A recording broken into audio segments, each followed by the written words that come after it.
Meus queridos, a graça do Senhor Jesus esteja abundantemente sobre a tua vida. A partir do capítulo 11, capítulo 12 e capítulo 13, nós vamos encontrar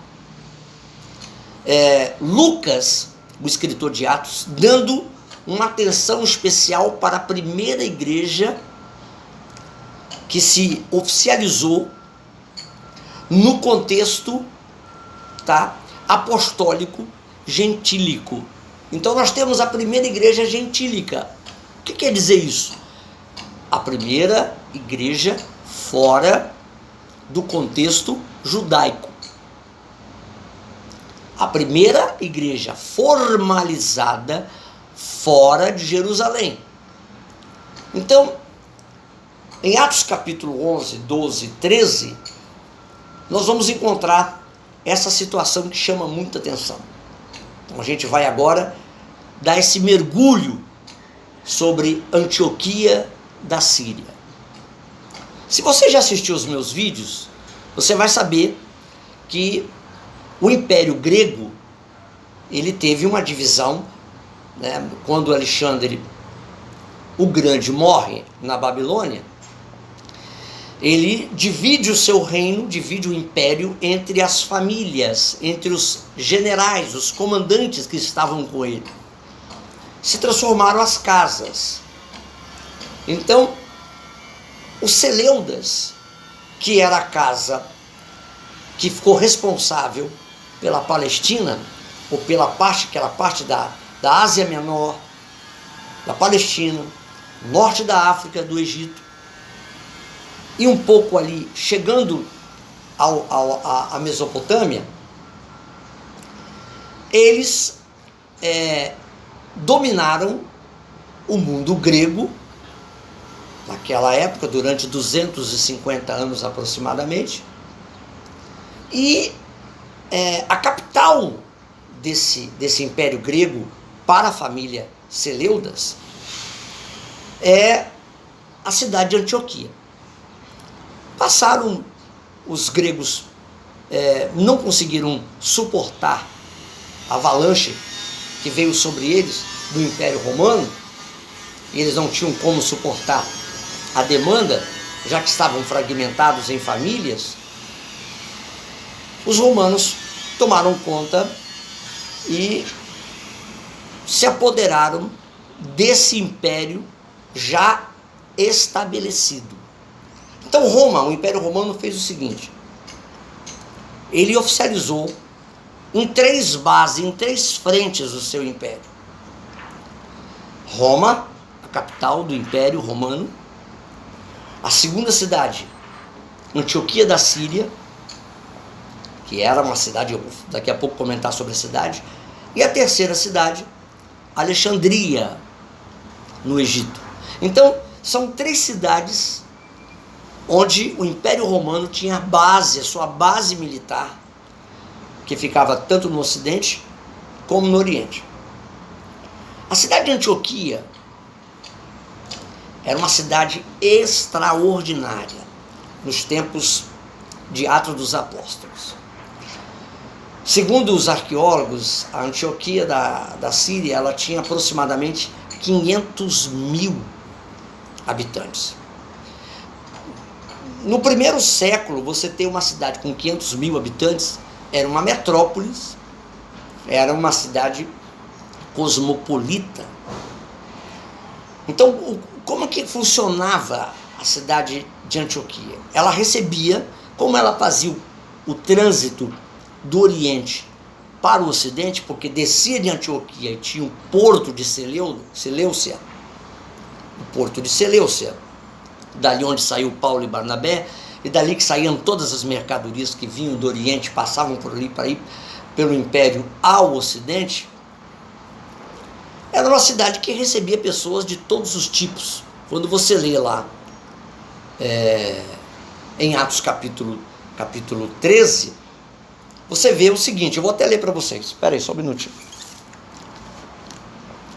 Você vê que havia uma pluralidade étnica muito grande na cidade.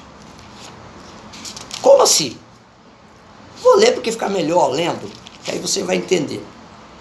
Olha bem. Atos capítulo 13, verso 1. Na igreja que estava em Antioquia, havia alguns profetas e mestres, em outra versão está doutores, a saber, Barnabé, Simão chamado Níger, Lúcio de Cirene, esse Simão chamado Níger, possivelmente era um negro, era africano. Lúcio de Cirene era um sirineu.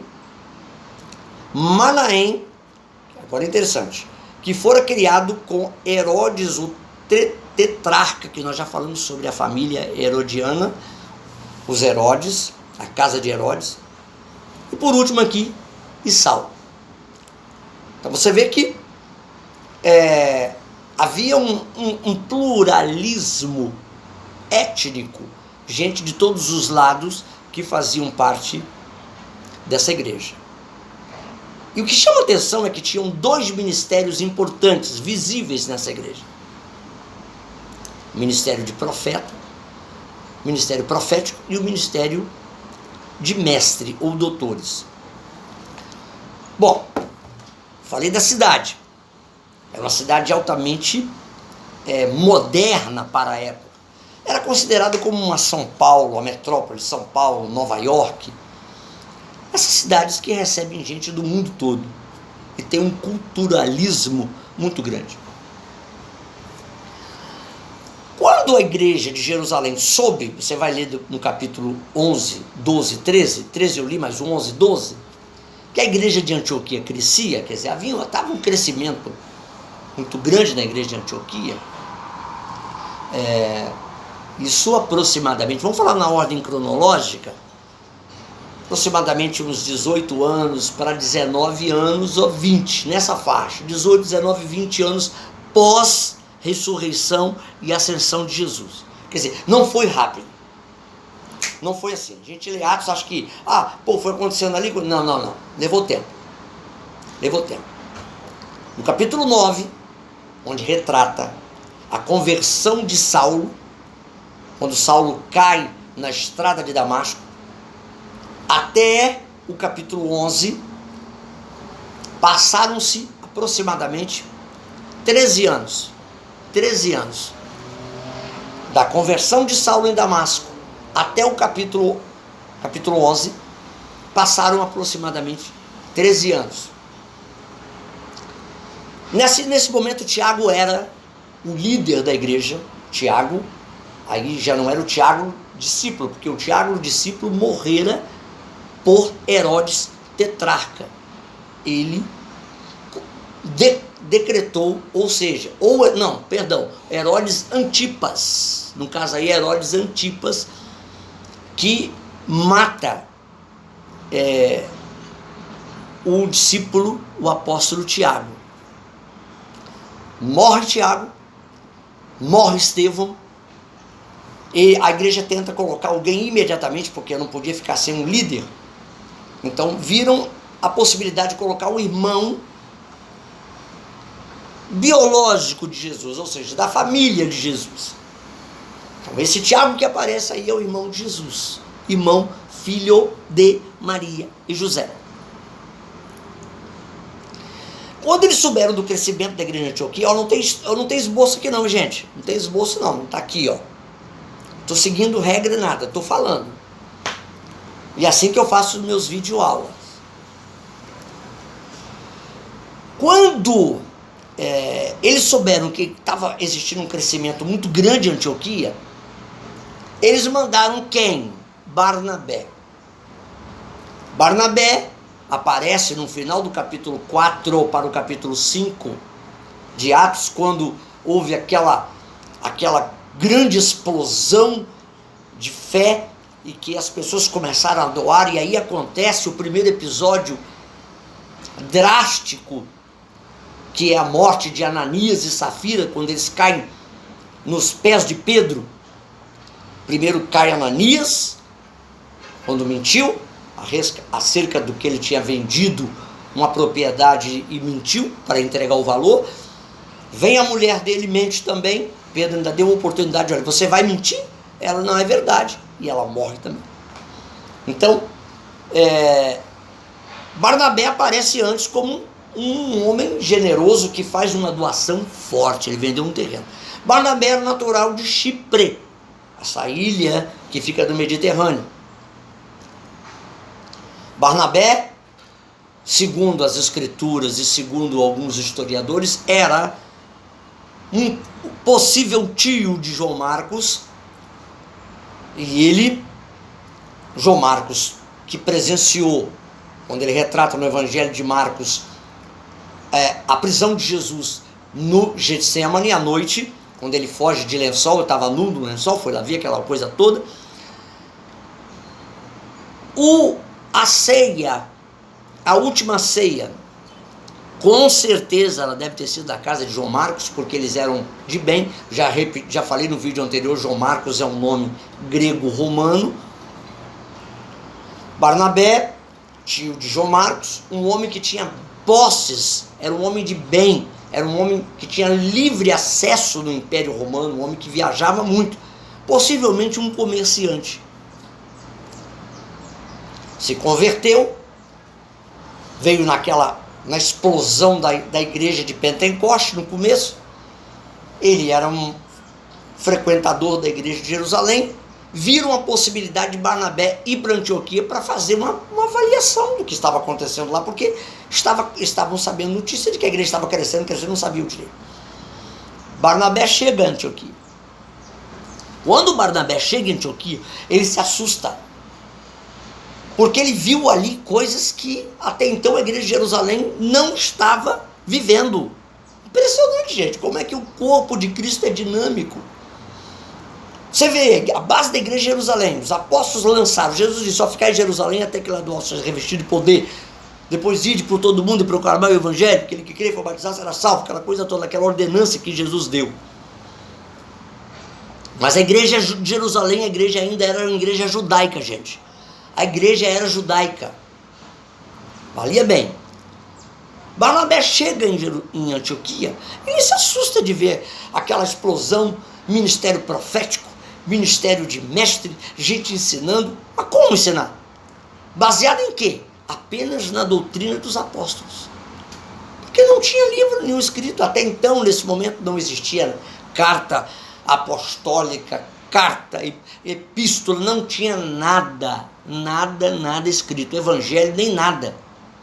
Eles estavam baseados nos livros proféticos do Velho Testamento, somente Isaías e outros, e estavam focados na doutrina em que os apóstolos ensinavam, que veio decorrendo dentro da igreja.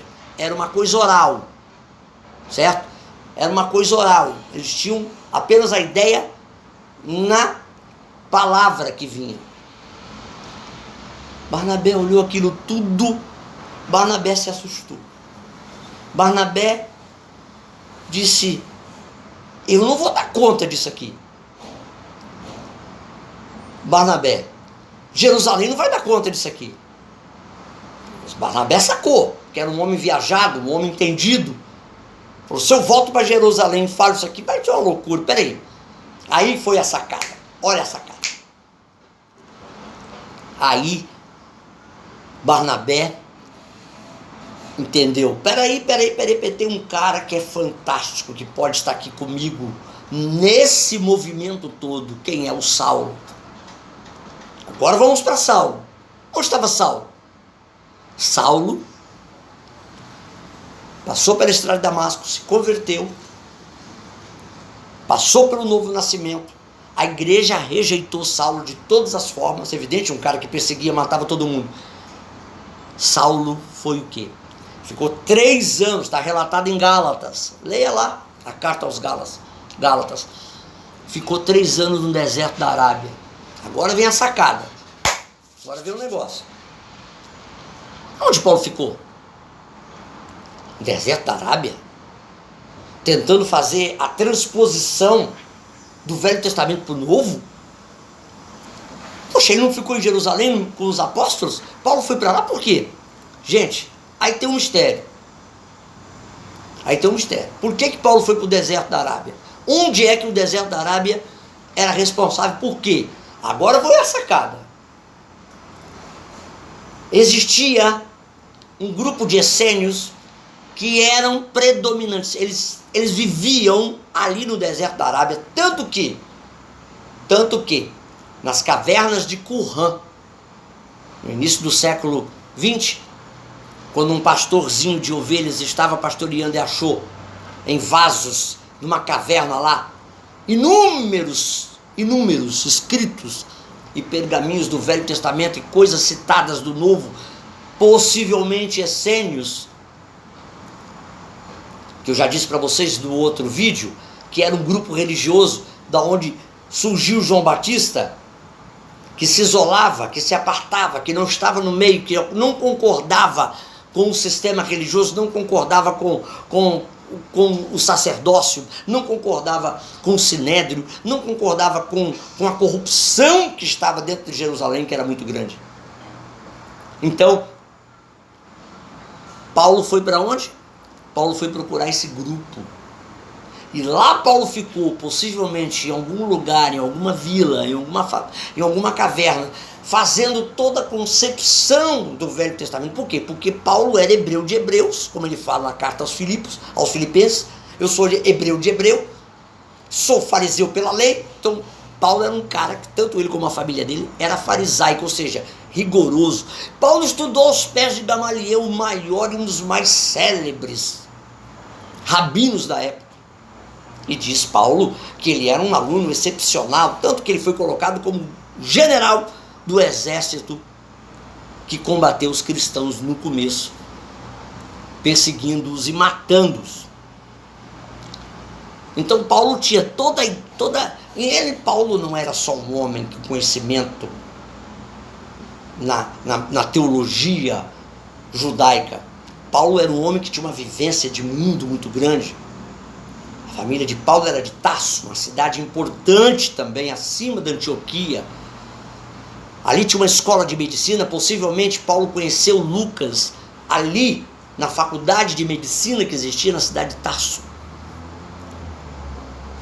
Olha só o que eu estou dando para vocês, hein? Estão prestando atenção? Paulo então vai para o deserto da Arábia e fica 3 anos. Quando Paulo sai do deserto da Arábia, ele vai para Jerusalém, tenta passar a revelação para Tiago e para os apóstolos que estavam lá. Ele quis conhecer Pedro pessoalmente. Os caras mandaram ele embora. Nisso Paulo volta para Tarso e fica 9 anos, de 9 para 10 anos, no anonimato. Aí surge o cara. Aí surge Barnabé, filho da consolação. Ele sacou, falou assim: agora eu pego Paulo. Que até então era Saulo. Saulo é um nome judaico, nome judeu, que vem de Saul. Então, depois ele muda para Paulo, que é um nome romano. Paulus, que significa pequeno, tá? No latim. E ele vai buscar Paulo e leva para a igreja. Paulo chega a Antioquia, mas chega bombando. Você imagina Paulo chegar numa igreja que está enfervescendo, e ele chegar com a visão que ele passa aos romanos, com a visão que ele passa aos efésios. Aquilo bateu como se fosse querosene no fogo. Pum! Explosão. Imediatamente eles começaram a trabalhar de uma forma poderosa. Paulo começou, e ali Paulo ficou aproximadamente 1 ano, fazendo o sincronismo, né? Entendendo o que era corpo, porque até então ele não sabia o processo de corpo de igreja, e ele ficou ali. Por que é importante você ter um momento de adaptação? Mas como é que é importante você ter um momento de corpo, de igreja? Por que é importante? Existe tempo para tudo, meus irmãos. Existe tempo para tudo.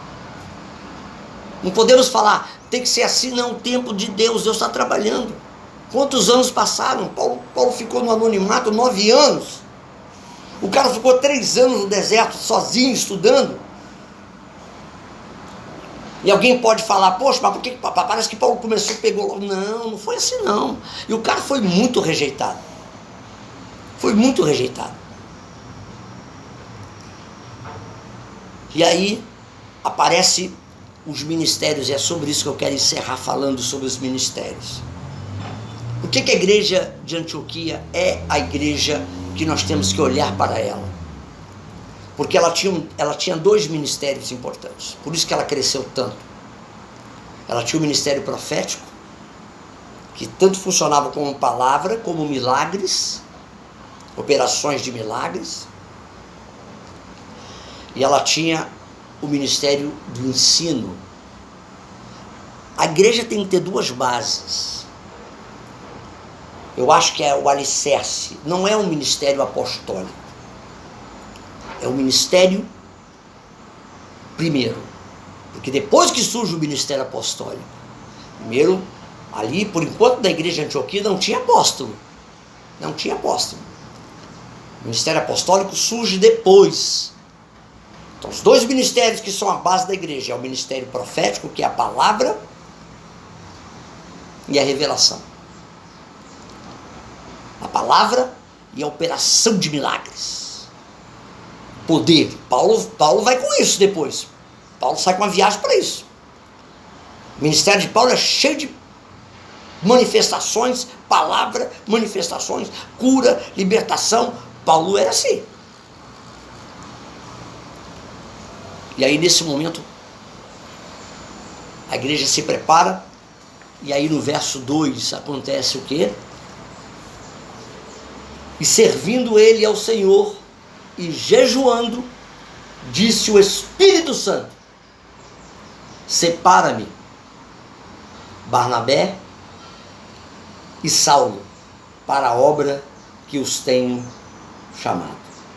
Verso 3: então jejuando e orando e pondo sobre eles as mãos, os despediram.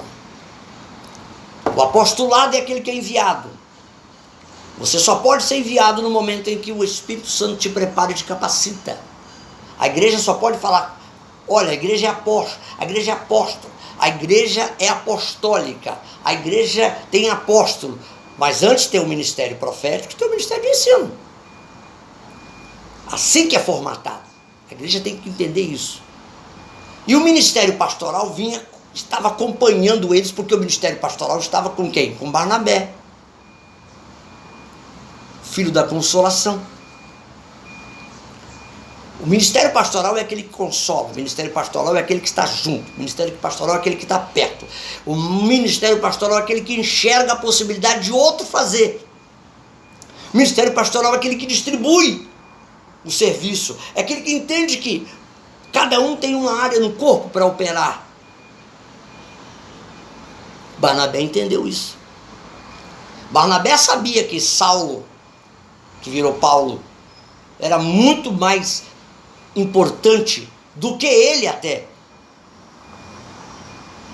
Então Barnabé foi o trampolim. Falou, vai. E os 2 saíram para a primeira viagem. E eu quero terminar por aqui dizendo para vocês o seguinte: eu fico emocionado e o meu coração ferve em saber que a igreja de Antioquia é a igreja de hoje. A igreja de Antioquia é o que nós temos que viver como igreja.